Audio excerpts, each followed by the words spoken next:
steptoe. A long time ago, in a certain place in Africa, a small village lay across a river half a day's journey from a city where a great king lived.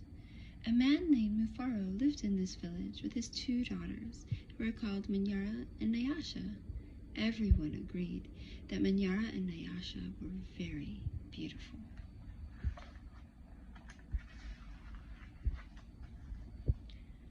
Manyara was almost always in a bad temper. She teased her sister whenever her father's back was turned. She had been heard to say, "Someday, Nyasha, I will be queen, and you will be a servant in my household." "If that should come to pass," Nyasha responded, "I will be pleased to serve you. But why do you say such things? You are clever and strong and beautiful. Why are you so unhappy?" "Because everyone talks about how kind you are, and they praise everything you do," Manyara replied. "I am certain Father loves you best, but when I am queen, everyone will know that your silly kindness is only weakness." Nyasha was sad that Manyara felt this way, but she ignored her sister's words. Nyasha kept a small plot of vegetables where she grew millet, sunflowers, yams, and other vegetables.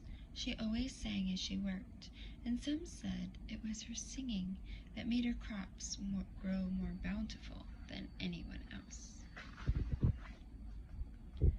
One day, Nyasha noticed a small garden snake resting beneath a yam vine. "Good day, little Nayoka," she called to him. "You are welcome here. You will keep away any creatures who might spoil my vegetables." She bent forward and gave him the little snake a loving pat on the head, and then returned to her work. From that day on, Nayoka was always at Nyasha's side when she tended her garden.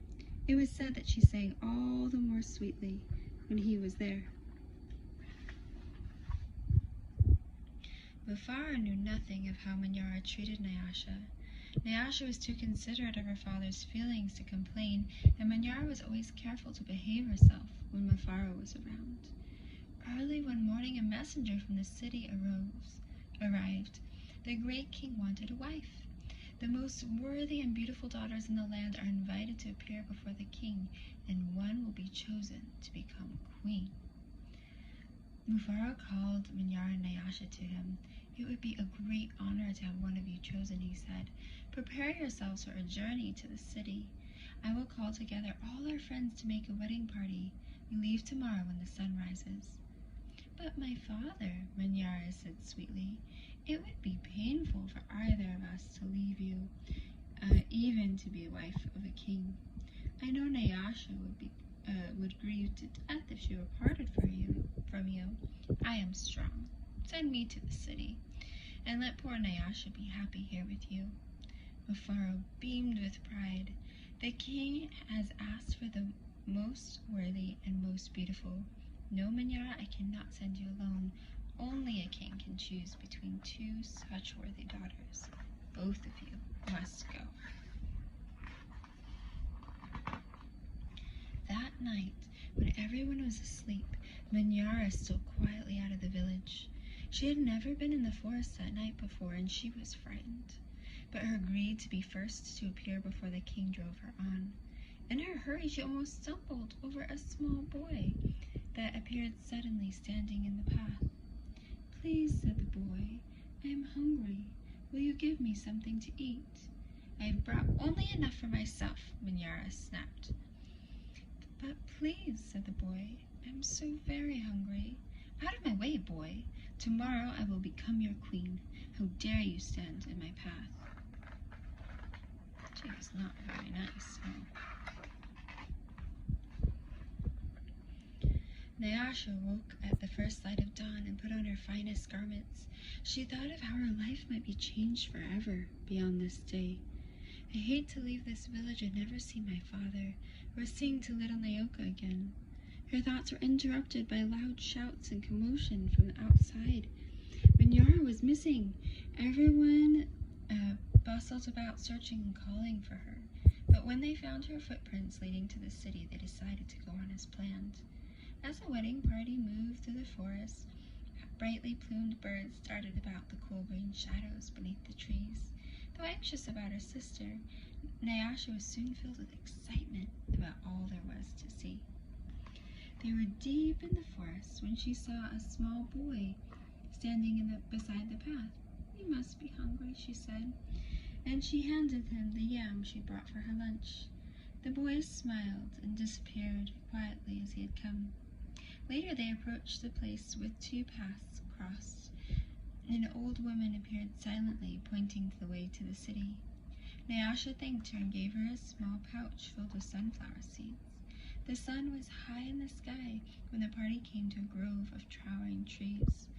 Their uppermost branches seemed to bow down to Nyasha as she passed beneath them. At last, someone announced they were near their destination. Nyasha ran ahead and topped the rise before the others could catch up with her. She stood transfixed at her first sight of the city. "Oh, my father," she called, "a great spirit must stand guard here. Just look at what lies before us. I never in all my life dreamed there could be anything so beautiful." Arm in arm, Nyasha and her father descended the hill, crossed the river, and approached the city gate. Just as they entered through the doors, the air was rent by piercing cries. Manyara ran wildly out of the chamber at the center of the enclosure. When she saw Nyasha, she fell upon her, sobbing. "Do not go to the king, my sister. Oh, please, father, do not let her go," she cried hysterically. "There's a great monster there, a snake with 5 heads, and he said he knew all my faults and I displeased him, and he would have swallowed me alive if I had not run. Oh, sister, please, do not go inside that place." It frightened Nyasha to see her sister so upset, but leaving her father to comfort Manyara, she bravely made her way to the chamber and opened the door.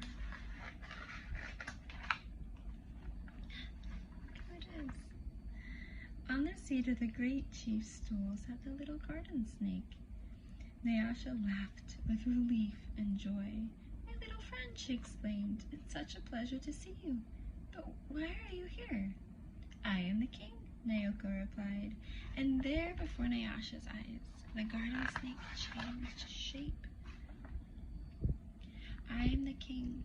I am also the hungry boy with whom you shared a yam in the forest, and the old woman to whom you made a gift of sunflower seeds. But you know me best as Naoka. Because I have been all of these, I know you to be the most worthy and most beautiful daughter in all the land, and it would make me very happy if you would be my wife." And so it was, a long time ago, Nyasha agreed to be married.